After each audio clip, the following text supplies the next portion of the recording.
The seventh most common question, or the seventh misconception in Islam, in the minds of non-Muslims, is that why does Islam subjugate the woman by keeping her behind the veil? Why does Islam subjugate the woman by keeping her in hijab? Before I discuss the reason of hijab, let us analyze what was the status of the woman in the past civilizations. When we read the history of Babylonian civilization, it says that women were ill-treated. And if a man committed murder, his wife was put to death. This was the law. If you read the history of the Greek civilization, known as a very great civilization, at that time, they believed in an imaginary woman by the name of Pandora, who was the cause of all the evil in the society. In that great Greek civilization, women were used for sex and pleasure. Prostitution was common. When we read the history of Roman civilization, even in Roman civilization, the women were looked down upon. Nudity and prostitution was common. When we read the history of Egyptian civilization, the woman was considered as an evil, and she was called as an instrument of the devil. When we read the history of Arab civilization, before Quran was revealed, the Arabs, very often, they buried the female alive after she was born. Alhamdulillah, summa alhamdulillah. After the revelation of the Quran, this evil practice has stopped, but yet it persists in other parts of the world. Islam, alhamdulillah, uplifted the woman. Muhammad sallallahu alaihi wasallam, Prophet Muhammad, peace be upon him, was the major benefactor in giving the rights to the woman. And after Islam has given rights to the woman, it has even shown us a way how that woman should maintain a status. Hijab has been prescribed to the woman so that she maintains the status and doesn't go back to the old days. Normally, people talk about hijab for the woman, but Allah subhanahu wa ta'ala in the glorious Quran first speaks about the hijab for the man and then speaks about the hijab for the woman. Quran says in Surah Nur, chapter number 24, verse number 30, say to the believing man that he should lower his gaze and guard his modesty. Whenever a man looks at a woman, if any brazen thought, any unashamed thought comes, he should lower his gaze. This is what the Quran says. Once, there was a Muslim man who was staring at a girl for a long time. I told him, brother, what are you doing? This is haram in Islam. He told me, our beloved Prophet said, the first glance is forgiven, the second is prohibited. I have not completed half my glance. What did the Prophet mean when he said, the first glance is forgiven, second is prohibited? What the Prophet meant was that if you unintentionally look at a woman, don't look at her again. That does not mean you can look at a woman for 10 minutes without blinking and saying, I have not completed my glance. The next verse of Surah Nur, chapter 24, verse number 31, speaks about the hijab for the woman. That whenever a woman looks at a man, and if any brazen thought comes, she should lower her gaze. There are basically 6 criteria for hijab given in the glorious Quran and Hadith regarding the clothing of hijab. The first is the extent. As far as for the man is concerned, the extent is from the navel to the knee. For the woman, the complete body should be covered. The only parts that can be seen are the face and the hands up to the wrist. The remaining 5 criteria for the man and the woman are the same. The second is, the clothes they wear, they should be loose. It should not be tight-fitting so that it reveals the figure. The third, it should not be transparent or translucent so that a person can see through it. Fourth, it should not be so glamorous so that it attracts the opposite sex. Fifth, it should not resemble that of the opposite sex. And sixth, it should not resemble that of the unbeliever. These are basically the 6 criteria for hijab regarding clothing, but this does not constitute the complete hijab. The complete hijab, besides the hijab of the clothing, also includes the behavior, the conduct, the attitude, as well as the intention of the person. Besides the hijab of the clothing, there's hijab of the eyes, hijab of the heart, hijab of the mind, hijab of the thought. It even includes the way a person talks, the way a person walks, the way a person behaves. This is the complete hijab. Allah says in the Quran, in Surah Ahzab, chapter number 33, verse number 59, O Prophet, tell your wives and your daughters and the believing women that when they go abroad, they should put on the cloak, they should put on the jilbab, so that they shall be recognized and it will prevent them from being molested. Quran says hijab has been prescribed for the women so that they shall be recognized and it will prevent them from being molested. I'd like to ask you a question.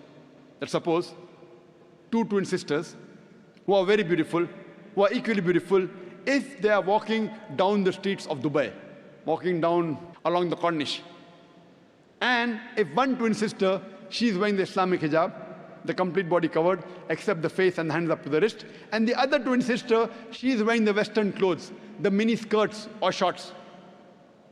And if both of them are walking down the streets in Dubai, along the Corniche, and if on the side there is a ruffian who's waiting for a catch, who's waiting to tease a girl, I'm asking the question, which girl will he tease? Will he tease the girl wearing the Islamic hijab, or will he tease the girl wearing the Western clothes, the mini skirts or short? Which girl will he tease? Which girl? But natural, the girl wearing the Western clothes, the mini skirts or short. If you're inviting, then you'll receive.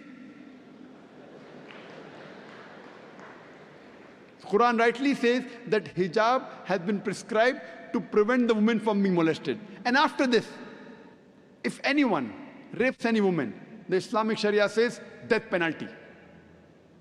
Many non-Muslims say, death penalty? In this age of 21st century, Islam is a barbaric religion. It's a ruthless law. But when I ask this question, and I've asked this question to thousands of non-Muslims, that suppose, God forbid, someone rapes your mother, or someone rapes your sister, and if you are made the judge, and the rapist is brought in front of you, what punishment will you give him? Believe me, all of them said, 100%, we will put him to death. Some went to the extreme of saying, we will torture him to death. So someone rapes your mother, your wife, your sister, you want to put him to death. Someone rapes somebody else's mother, somebody else's sister, you say, death penalty, barbaric law. Why these double standards? Why? And do you know, America, USA, which happens to be the most advanced country in the world, do you know it has one of the highest rates of rape in the world? The country which has one of the highest rate of rape in the world is USA. According to the FBI statistics of 1990, every day 1,756 cases of rape took place.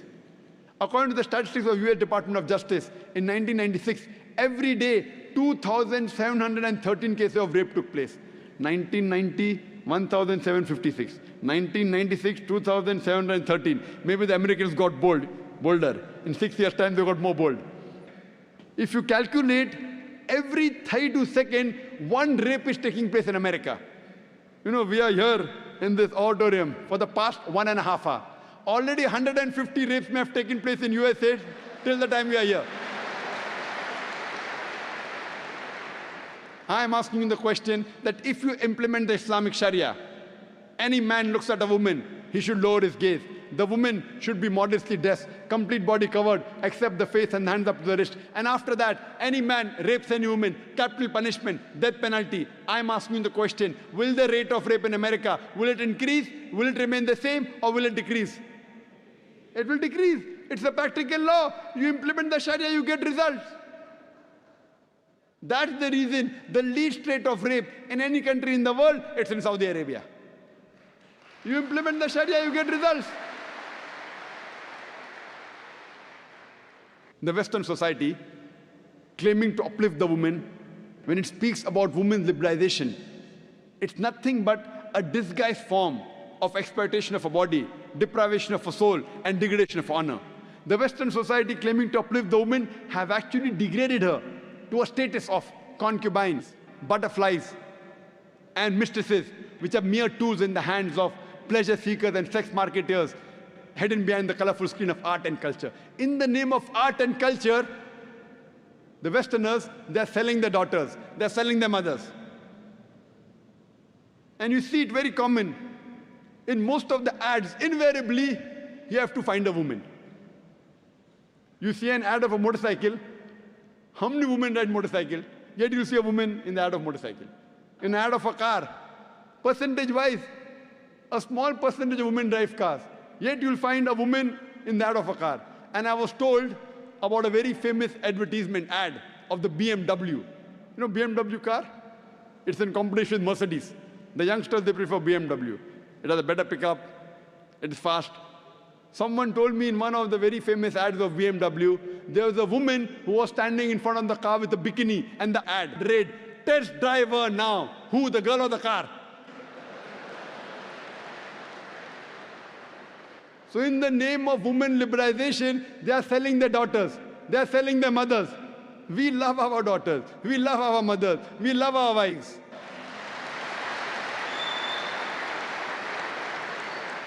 If the hijab subjugates the woman and protects her, we love this subjugation. We love this subjugation and we love this protection. If this is your freedom in the name of women liberalization, selling your body, selling yourself, we are very happy with our religion. Islam has prescribed women hijab to protect her and to uplift her. And we see today the same thing is happening in the Western world. Same thing what happened in Greek civilization, Roman civilization. Women, in the name of liberalization, art, culture, modeling, fashion TV, all this you see, what are they doing? Going back to the old age.